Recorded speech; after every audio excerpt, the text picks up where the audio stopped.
السلام علیکم ورحمۃ اللہ وبرکاتہ۔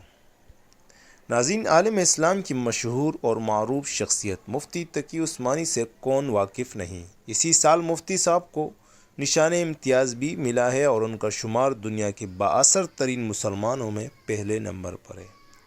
آج ہم ان کے زندگی کے بہترین سفرناموں کے متعلق گفتگو کریں گے۔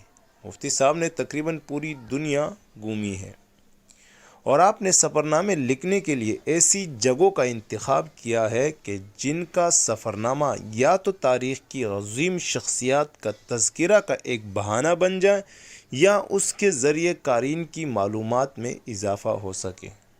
سفرناموں میں سب سے پہلے سفرنامہ جہان دیدہ کا نام آتا ہے، جس میں تقی عثمانی صاحب نے عراق، مصر، سعودی عرب، اردن، شام، ترکی، سنگاپور، انڈونیشیا، بنگلہ دیش، قطر، چین، امریکہ، برطانیہ، انڈیا، کینیڈا، جنوبی افریقہ، فرانس اور امریکہ کے اسفار اور ان اسفار کے ذریعے پیش آنے والے واقعات بیان کیے ہیں۔ ان سفرناموں کی حیثیت تاریخی اور جغرافیائی معلومات کی مجموعے کی سی ہے۔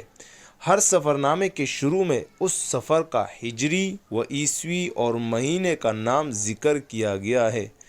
کتاب ھذا قارئین کے لیے دلچسپی اور معلومات میں اضافے کا ذریعہ ہے۔ اس کتاب کا انداز بیان اتنا مؤثر ہے کہ یوں محسوس ہوتا ہے کہ ہم خود ان ممالک کی سیر کر رہے ہیں۔ اس کے بعد دوسرا نام آتا ہے دنیا میرے آگے۔ یہ کتاب مفتی تقی عثمانی صاحب کے سلسلہ سفرناموں کی دوسری کڑی ہے۔ اس سفرنامے میں اندلس، برونائی، ترکی، مغربی ممالک، جنوبی افریقہ، Tokyo, Japan, Australia, Melbourne, Sydney, Malaysia, Germany اور اس طرح کئی ممالک کے سفر کیے ہیں اور ان اسفار میں پیش آنے والے واقعات بیان کیے ہیں۔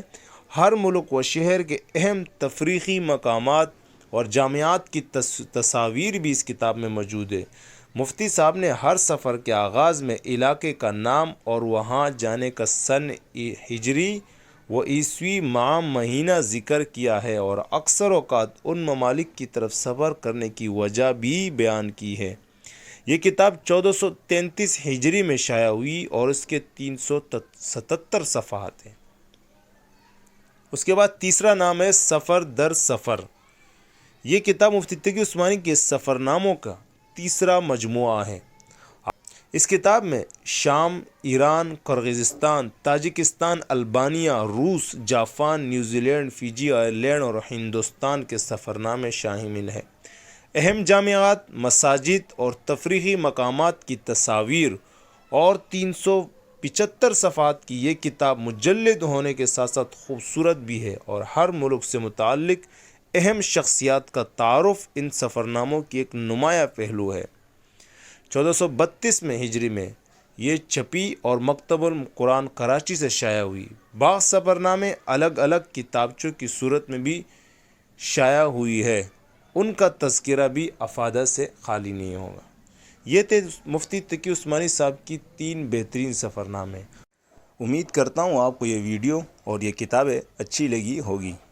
اس سفرناموں کے متعلق معلومات کے لیے یا کسی بھی کتاب کی معلومات کے لیے واٹس اپ کر سکتے ہیں اور مجھے اجازت دیجیے۔ اللہ حافظ۔ السلام علیکم ورحمۃ اللہ وبرکاتہ۔